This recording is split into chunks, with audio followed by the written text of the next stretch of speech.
ঢাকায় সিনেমার আলোচিত নায়িকা পরীমণি একের পর এক সিনেমার সাফল্যে ঢালিউডে গড়ে নিয়েছে নিজের শক্ত অবস্থান। ঢালিউডে এক দশকের সফলতার পর এবার অভিনেত্রী পা ফেলেছেন টলিউডে। ফেলুবক্সি সিনেমা দিয়ে ওপার বাংলায় অভিষেক হতে চলেছে পরীমণির। আগামী 17 জানুয়ারি মুক্তি পেতে যাচ্ছে কাঙ্ক্ষিত সিনেমাটি। এবার সামনে এলো সিনেমার পরীমণির লুক। সিনেমায় পরীর চরিত্রের নাম লাবণ্য।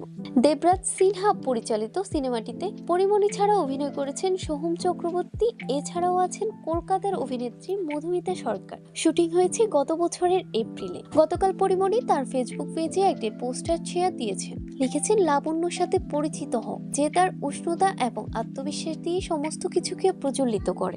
চমৎকার মন, বিশেষ করে চওড়া হাসি দিয়ে সে বুদ্ধিদীপ্তভাবে মানবিকতা এবং ভালোবাসাকে ছড়িয়ে দেয়। ফেলুবক্সিতে অভিনয় প্রসঙ্গে পরীমণির ওপার বাংলায় গণমাধ্যমকে বলেন, লাবণ্য চরিত্রটা যখন পড়লাম তখন মনের মধ্যে আত্মবিশ্বাস তৈরি হলো যে এটা আমি ভালোভাবে